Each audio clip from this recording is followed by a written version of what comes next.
తను ప్రకృతి ఆటలొద్దంది తనతో, బుద్ధిమదంతో తొడగొట్టావు చెరబట్టావు తనని. జాగనాది, భూమి నాది, చెరువు నాది, కుంట నాది, వాగు నాది, వంక నాదని తన దారిలో తలదాచుకుందామనుకున్నావు.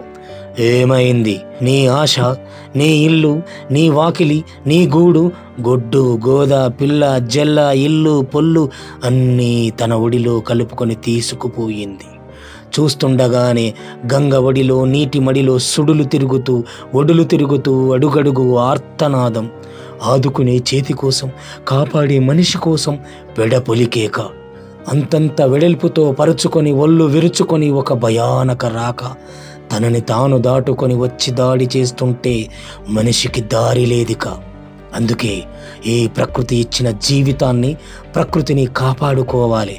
కానీ ఇట్లా ఖరాబ్ చేసుకుంటే మన గోతి మనం తీసుకొని గోలబెట్టినట్టుంటుంది. ఇప్పుడు చూడుండ్రి, విజయవాడ ఖమ్మంలో జల విలయ ప్రళయ తాండవానికి జనాలకు జాగలేక జలబందీఖానా అయ్యింది. ఆపన్న హస్తం కోసం, కాపాడే నేస్తం కోసం, అన్నం పెట్టే అయ్యల కోసం, తమ కోసం వచ్చే దాతల కోసం ఎదురు చూస్తున్నారు. నిన్నటిదాకా కళ్ళు గంజో ఇంత దొరికిన కాడికి చేసుకొని తిని బతికే జనం గూడు బాయే, గూడెం బాయే నా అన్నది చెప్పుకునేందుకు లేక చెరువులో కరువుతో కొట్టుమిట్టాడుతున్నారు.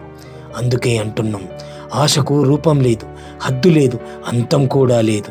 కానీ ప్రకృతి పంతం ముందు ఎంతటి అహంభావమైన తునాతునకలే. పర్వతమెత్తు పరదిగల్ల గంగ ముందు బుడుబొంగ వేషాలు వేయకు ఓ మనిషి, ఇక చాలు. నీ ఆశకు చెట్టు నరికి పుట్ట నరికి భూమిని మింగి బంగ్లలు కట్టి నీ తాత్కాలిక జీవనానికి శాశ్వత ఆస్తి అయిన ప్రకృతిని అంతం చేయాలనుకుంటే ఆగమయ్యేది నువ్వే. గుర్తుంచుకో, యాది పెట్టుకో మనిషి, నీవు అణువు కానీ తను మన అణువణువు.